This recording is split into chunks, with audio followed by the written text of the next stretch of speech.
DJ Cymba, how you doing today? All is well. I'm good.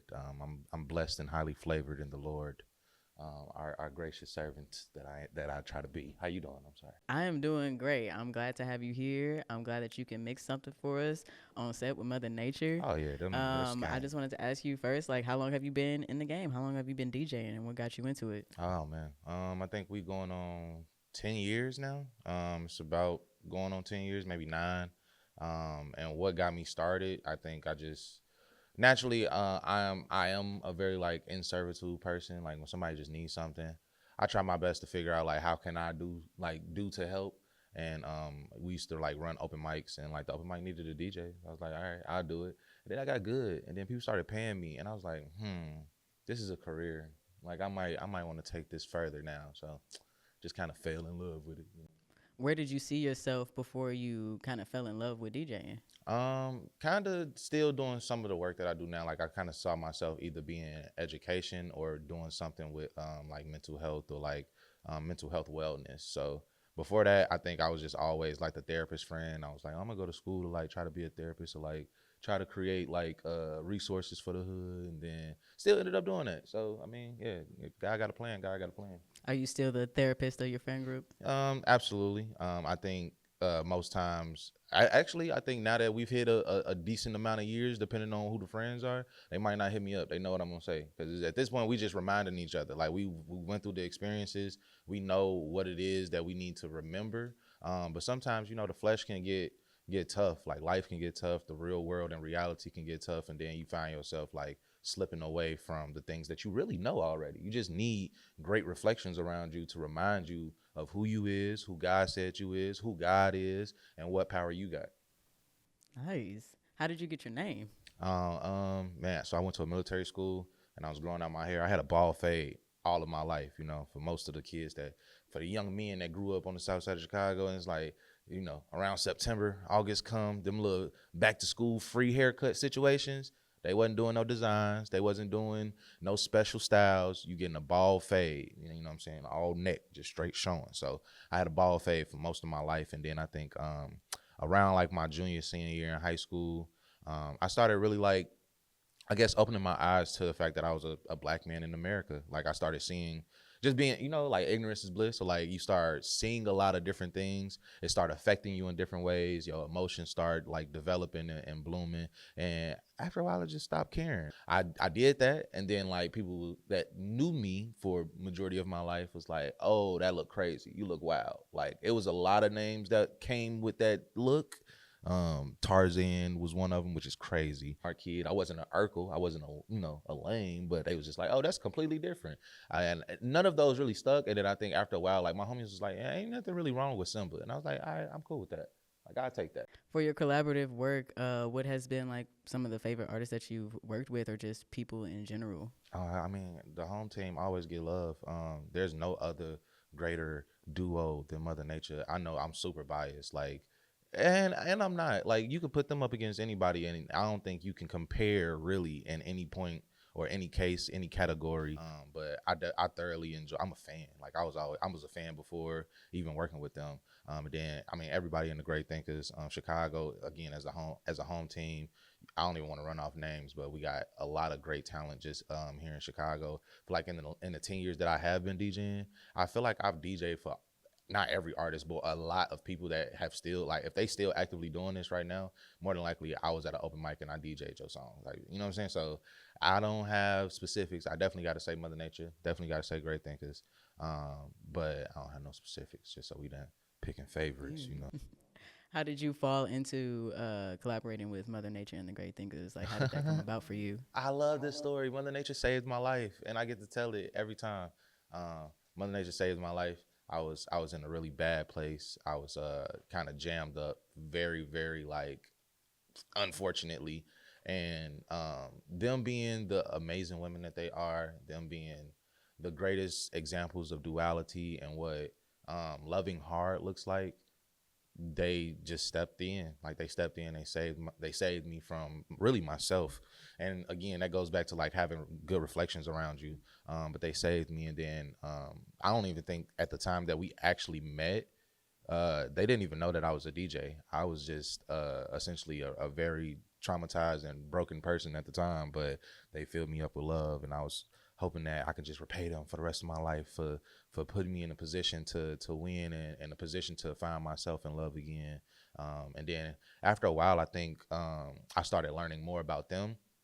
I started learning more about the Gr8 Thinkaz, and the gang had eventually like moved. I knew it was a backstory. We still got to do the backstory, and like, you know, I'm still fairly new. I'm one of the newer members, so I don't know all the history, but I just know that like eventually gang had came together, like, you know, Autobots or the Avengers, and everybody like started using their superpowers, and then we was like, yeah, I like this. We could keep doing this. Like, this is cool. So. What are you most excited about moving forward with Mother Nature, moving forward with the Gr8 Thinkaz, moving forward with just DJing in general? At some point, I would very much so like to be like really rich and wealthy.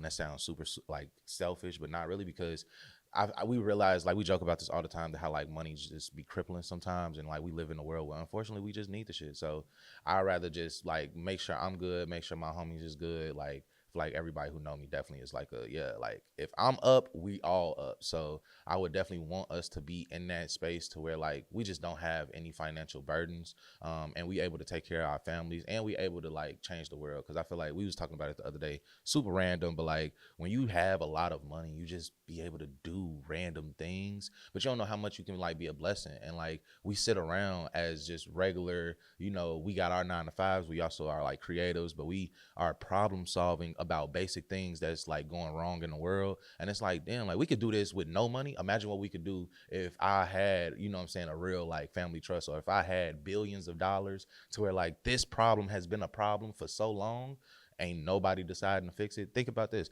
How much money does America like have, like, I guess, in debt, or like just in general, like what that number looks like for the economy? And then how much money would it take to like solve homelessness? How much money would it take to solve like world hunger? And I guarantee you, we have that money, people just selfish.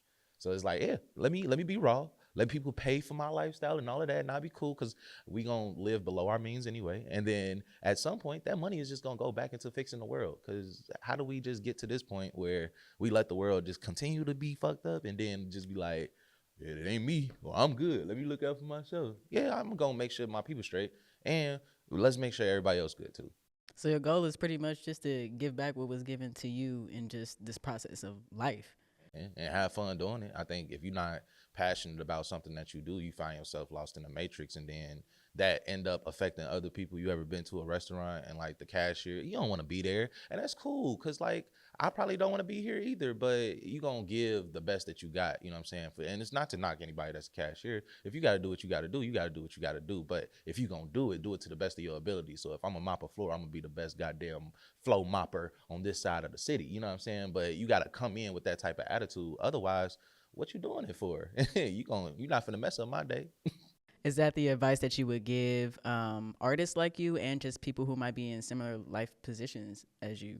Absolutely. I think when you it's difficult. Like, I don't think that there's a a definite equation to figuring out who you are, what your purpose is, and what you love. You have to go through certain experiences in order to, you know, understand that. You're gonna have to probably sacrifice. You're gonna have to compromise. You're gonna have to lose, but you also gonna have to love hard. You also gonna have to learn. You're gonna also have to, you know, be wise in situations. You're gonna also have to discern. You're gonna also have to make tough decisions. It's part of life, you know what I'm saying? Like good, bad, ugly, all of that. So, and if you're gonna do anything, why not do something that you love? Why not be able to figure out what your purpose is, and how do you contribute to society? Like, what's something that's great about you that's gonna rub off on somebody else? And how can we say, by the time, I think it was a quote that said, it's not about how many years are in your life, it's about how much life is in the years that you was alive. So it's like, yeah, bro, like if you gonna be here, what we doing? You know what I'm saying? Like, and I just feel like it could very much so be a biased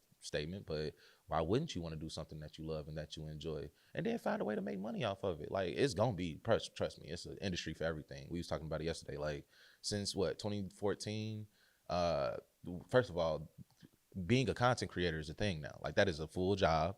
Like, that you can get a salary off of that. That is an incredibly new industry. So can't nobody tell me anything really impossible. And again, I understand real world reality. Sometimes that flesh gets you, but it's too many things we've seen, like, what that was once impossible is now very much so a regular thing. At some point about 100 years ago, people thought like, oh, like getting off of your feet and flying to another city sounds crazy. You a witch.